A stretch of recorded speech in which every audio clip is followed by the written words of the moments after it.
Hariom students, sit down. आज हिंदी की कक्षा में हम लोग कविता पढ़ेंगे। सबसे पहले आप लोग बताइए कि हिंदू धर्म का कौन सा ग्रंथ है, धार्मिक ग्रंथ कौन सा है? बताइए। रामचरितमानस। रामचरितमानस की रचना किसने की है? आप बताइए। गोस्वामी तुलसीदास जी ने की है। तो आज और गोस्वामी तुलसीदास जी के आराध्य देव कौन थे? बोलिए भैया, हर्ष भैया। श्री राम थे। तो आज हम ये तुलसी के राम टॉपिक पढ़ेंगे हिंदी में और इनके बारे में जानेंगे। सबसे पहले हम गोस्वामी तुलसीदास जी के बारे में जानकारी प्राप्त करेंगे, जिन्होंने रामचरितमानस की रचना करके हिंदू समाज को एक नई दिशा प्रदान की। तो गोस्वामी तुलसीदास जी का जन्म उत्तर प्रदेश के राजापुर गांव में हुआ। उत्तर प्रदेश के राजापुर गांव में हुआ था और उनके माता का नाम तुलसी और पिता का नाम आत्माराम दुबे था। कहा जाता है कि जब वे जन्म लिए तो उनके मुख से राम की आवाज, क्या उन्होंने कहा जन्म लेते ही? राम बोले, इसलिए उनका नाम क्या पड़ा? राम बोला। लोग उन्हें राम बोला करने लगे। और जब तुलसीदास जी का जन्म 1554 में हुआ था और उन्होंने रामचरितमानस की रचना की और 1680 में उनकी मृत्यु हो गई। उनके बहुत सारे काव्य हैं, रामचरितमानस है, विनय पत्रिका है, रामलला नस्यु है, कवितावली है, दोहावली है। तो आज हम कवितावली के कुछ अंश को इस कक्षा में पढ़ेंगे। इसका शीर्षक है तुलसी के राम। पाठ का क्या शीर्षक है? तुलसी के राम। तो पहले हम कविता का पाठ करें। इसमें है कि इस कविता में वर्णन किया गया है, गोस्वामी जी ने कहा है कि कोई सखी सुबह सुबह उठती है और राजा दशरथ के द्वार पे जाती है। वहां देखती है कि एक राजा दशरथ जी अपने पुत्र राम को गोद में लिए हुए हैं। तो कविता का अंश अब शुरू करते हैं। अवधेश के द्वार सकार गई, अवधेश के द्वार सकार गई, सुत गोद के भूपति नैनिक से, सुत गोद के भूपति नैनिक से, अवलोकी हो सोच विमोचन को, अवलोकी हो सोच विमोचन को, ठगी सी रही जे न ठगे धिक से, ठगी सी रही जे न ठगे धिक से। ये मैं बोलूंगी, फिर आपको बोलना है। तुलसी मन रंजन रंजित अंजन, तुलसी मन रंजन रंजित अंजन, नयन सुखंजन चातक से, नयन सुखंजन चातक से, सजनी शशि में समशील हुए, नवनील सरोरुह से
क्या है।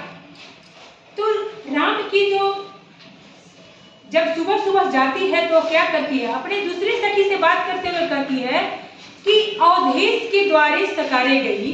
जब मैं सुबह सुबह राजा दशरथ के द्वार पर गई तो देखा कि राजा दशरथ अपने पुत्र राम को गोद में लिए हुए हैं। राम की जो आंखें हैं वो खंजन पक्षी के समान है।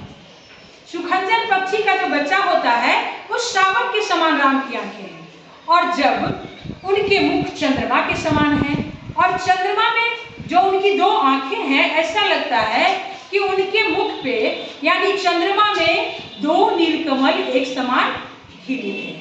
कविता के दूसरे पद्यांश में कवि उनके तन के बारे में बताते हैं।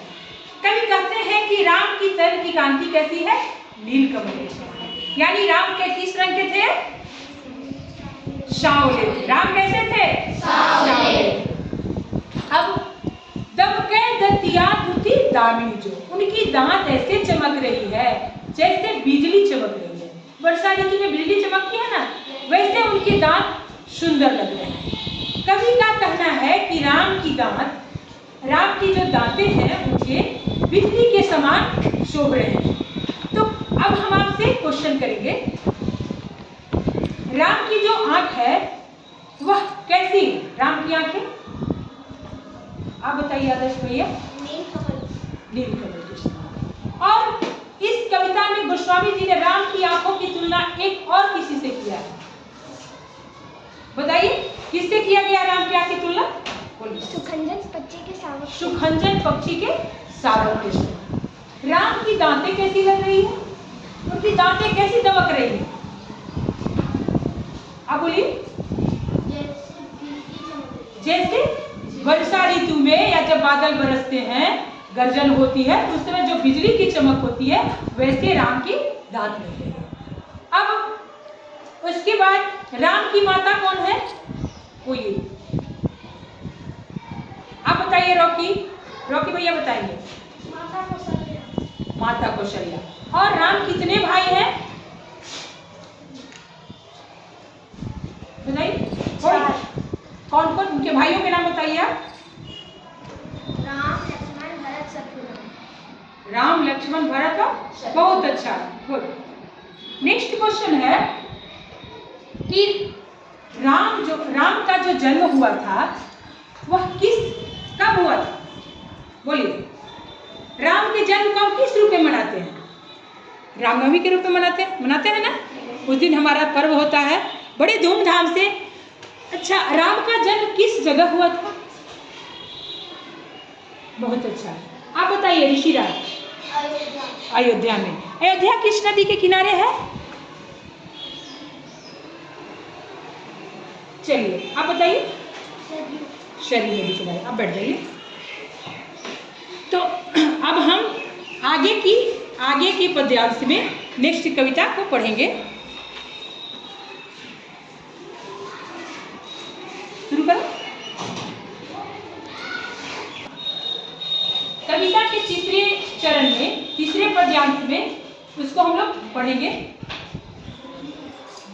कब हो ससी मांगत आरी करे,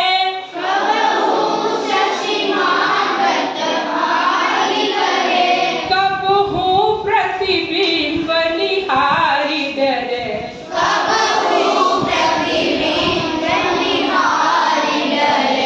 कब हूँ करे ताल बजाई के नाचत,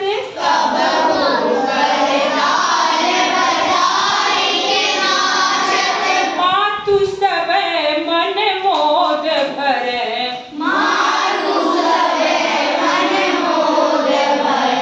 कब हूँ ऋषियाई कहे दृढ़ के, कब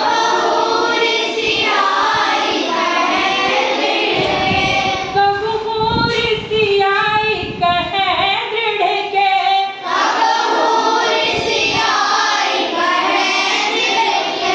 पुनि लेख सोई जेहि लागी अरे, अच्छा, पुनि लेख सोई जेहि लागी अरे, अवधेश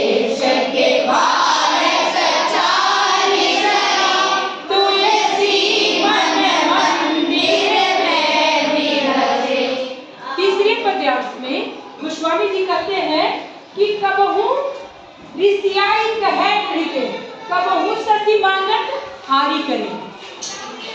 भगवान राम जिद करते हैं। बच्चे बाल हट होता है ना, बालक राम है। कभी कहते हैं जिस चीज का जिद करते हैं उसको लेकर ही मानते हैं। कबहू ऋषियाई, कबहू सती मांगत हारी करे। कभी कहते हैं कि माँ मुझे वो चंद्रमा ला के दो, रात्रि का समय है। कबहू ऋषियाई कहे दृढ़ के, कबहू पुनि लेत सो लागी रे। लेते हैं, कभी कहते हैं कि हमको चंद्रमा ला के दो। उसके बाद जिस चीज का जिद करते हैं, दूसरी पंक्ति में है कबहू करताल बजाई के नाचत। कभी क्या करते हैं, ताली लगा के नाचते हैं। और जो माताएं हैं कौशल्या, सुमित्रा, कैकेयी, वे अपने बच्चे को नाचते देखकर बहुत आनंदित होती है, बहुत मुदित होती है, बहुत खुश होती है। कबहू प्रतिबिंब निहारी डरे। कभी क्या करते हैं कि अपने प्रतिबिंब को भगवान देखते हैं। आप चलते हैं तो हमारा क्या बनता है, प्रतिबिंब बनता है, परछाई बनती है। और जब बच्चे परछाई बहुत बड़ा दिखता है तो बच्चे जब परछाई देखते हैं तो डर जाते हैं। तो भगवान भी बाल ढीला कर रहे हैं यहाँ पे मनुष्य रूप में होकर के, वे भी अपनी परछाई देखकर क्या होते हैं, डर जाते हैं। और जिस चीज का जिद करते हैं उसे लेकर ही मानते हैं। गोस्वामी तुलसीदास जी की इच्छा है कि अवधेश के एक बालक नहीं, चारों बालक राम, लक्ष्मण, भरत, शत्रुघ्न मेरी मन मंदिर में विहार करें, हमारे मन मंदिर में विराजमान। तो इस कविता के द्वारा तुलसीदास जी ने हमें राम के बाल रूप को क्या किया है, बहुत सुंदर ढंग से प्रस्तुत किया है। अब हम आपसे क्वेश्चन करते हैं, बोलना है, जिससे पूछेंगे वही बताएगा। भगवान राम की माता कौशल्या ने उन्हें वन में क्यों भेजा, कौन बताएंगे? जब वे बन जाने लगे तो उन्हें कोई रोका नहीं। ये क्वेश्चन नहीं पता। नेक्स्ट क्वेश्चन है, भगवान राम मर्यादा पुरुषोत्तम क्यों करना? क्योंकि वे अपने माता पिता का आज्ञा का पालन करते थे, अपने गुरु जी का आज्ञा का पालन करते थे और बहुत अच्छे थे। बहुत अच्छे, ठीक है। चलिए, कहने का मतलब है कि राम ने जो भी अपने जीवन में एक बाल रूप में भी उन्होंने जो भी लीलाएं की वे क्या है, अनुकरणीय है। हम लोग राम को अनुकरण इसलिए करते हैं क्योंकि राम एक पुत्र के रूप में अच्छा थे, उसके बाद एक शिष्य के रूप में भी राम अच्छे रहे। जब बड़े हुए तो माता की आज्ञा से, माता की आज्ञा का पालन किया। उन्होंने अयोध्या जैसे राज्य को ठुकरा दिया। क्या किया और कहाँ चले गए, वन में। वन में वहाँ क्या किया, राक्षसों को मारा, उनका संहार किया और लंका पर विजय प्राप्त की। लेकिन भगवान राम ने फिर भी उसको, लंका जैसे सोने की लंका थी, उनको अपने मातृभूमि से प्रेम था। बोले कि लक्ष्मण सोने की लंका है लेकिन हमें ये अच्छी नहीं लगती।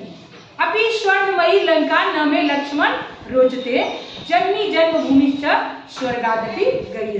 उन्होंने कहा कि हमें लंका सोने की है लेकिन फिर भी हमारी मातृभूमि और हमारी माता यानी अयोध्या और अयोध्या के सभी लोग हमारा राह देख रहे हैं। उन्होंने विभीषण को वहां का राजा बनाया और आकर के कहा फिर कहाँ गए, अयोध्या है। यानी इस कहानी से हमें यह शिक्षा मिलती है, राम के आदर्श को हम लोग पालन करें। उन्होंने प्रजा के सुख के लिए अपनी पत्नी का भी त्याग किया था, सबको पता है। तो राम एक राजा के रूप में, एक भाई के रूप में, एक पुत्र के रूप में और एक पति के रूप में भी वे हमेशा क्या है, हमारे अनुकरणीय हैं। जब भी हम बात करते हैं तो राम राज्य की बात करते हैं ना।